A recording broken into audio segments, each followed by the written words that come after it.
If you believe the stories, mankind's pride gave rise to the Darkspawn.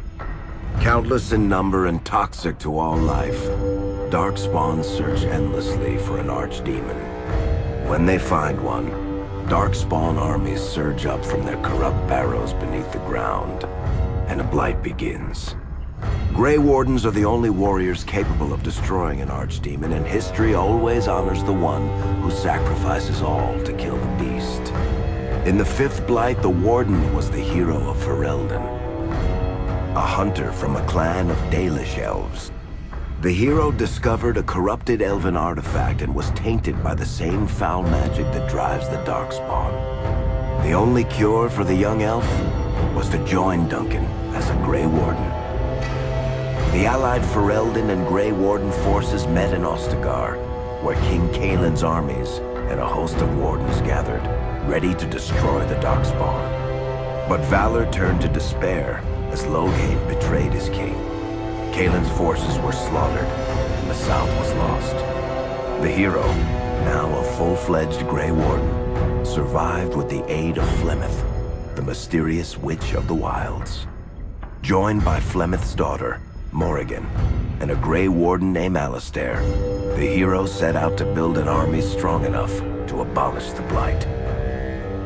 With the traitorous Loghain now seated on Ferelden's throne, the Warden sought help from the influential Arl Eamon of Redcliffe. However, they arrived in Redcliffe to find the town under siege. As each night, undead rose in waves and assailed the battered village. With the hero's help, the people of Redcliffe stood fast against the undead horde.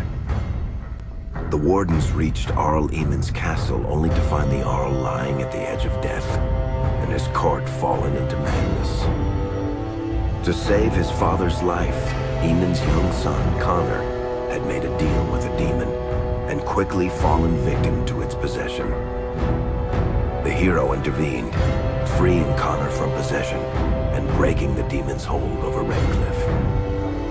But deals with demons are never straightforward. The demon agreed only to save Eamon's life, not restore him to health. Arl Eamon needed a miracle to recover. The hero located an urn containing the sacred ashes of Andraste, which were said to cure any ailment. The urn was protected by ancient traps, tests of will, and a dragon-worshipping cult that wanted to twist the urn's power to its own ends. The urn remained pure, but mysteriously disappeared after the Wardens departed. Only the temple dedicated to it still stands. With a pinch of the ashes, the hero restored the Arl to health. Informed of Loghain's treachery, Eamon swore his political and military support. The Circles of Magi are bound by oath to aid the Grey Wardens in times of blight. However, Lake Calenhad's tower could offer little help. One of its mages, Uldred, had become possessed by a pride demon and was twisting other Circle mages into abominations. The hero fought to the top of the tower and defeated Uldred, saving the remaining mages. Grateful for their lives, the mages joined the Warden's army. The allies gained at the Circle were not the only soldiers to join the Warden's forces, however. Dalish elves don't usually make alliances, but even deep hatred can be set aside in the face of oblivion. An ancient curse was destroying Ferelden's largest Dalish clans, turning the elves into werewolves. Zathrian, the clan's keeper, claimed that the cure required the heart of the great wolf, Witherfang. Years before, Zathrain himself had afflicted a group of humans with the curse that now ravaged his clan. As long as he lived, the curse endured. The hero freed the werewolves from the long-standing curse, and the Dalish joined the Warden's forces. Blights may happen hundreds of years apart, but the dwarves who live below the surface of Thedas fight Darkspawn every day. No one is better schooled in battling Darkspawn than the warriors of Orzammar, except perhaps their allies of old, the Grey Wardens. The hero arrived in Orzammar in the wake of King Endrin's death to find political factions fighting for control of the dwarf Only the vote of a venerated paragon could break the deadlock to elect a ruler, and order the dwarves to honor their Grey Warden treaty and join the battle against the New Blight. The hero set off to find a paragon named Branka, who had disappeared into the Deep Roads in search of a legendary artifact, the Anvil of the Void, created by the renowned smith Caridin to forge mighty war golems. The hero helped Caridin destroy the Anvil of the Void, along with the dark secrets that could trap a living soul inside a mechanical construct.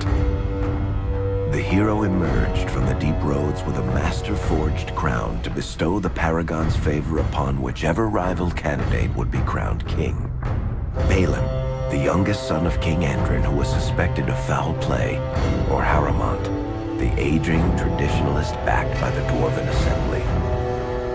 Lord Haramont claimed the crown of Orzammar.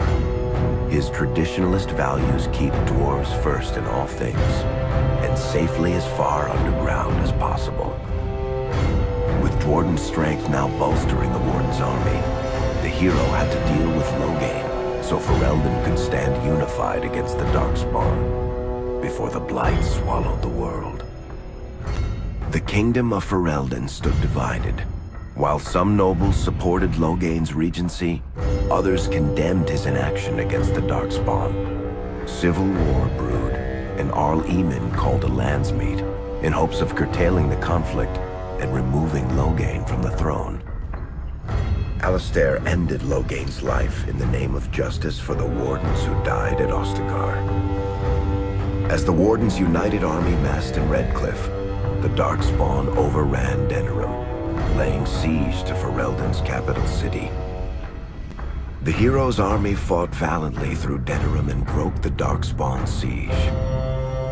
On Fort Dracon's highest tower, the hero's strongest allies fought alongside the Warden in a final heroic battle against the massive Archdemon. The Archdemon was killed without the sacrifice of a Grey Warden's life. With no Archdemon to lead them, the Darkspawn scattered. Most fled underground, still teeming in number and always seeking a new Archdemon to awaken. The shattered kingdom of Ferelden embarked on a long journey to recovery. In the Blight's aftermath, strong leadership was crucial. Alistair, half-brother to King Cailan, became Ferelden's new king, and the line of rulers who descended from Calenhad the Great remained unbroken. Ferelden still stands, as obstinate and resolute as the Dog Lords ever are, but the events of the Fifth Blight loom over it as the nation rebuilds. For people across Thedas, legends of the hero of Ferelden remain the nation's brightest beacons of hope during its darkest times.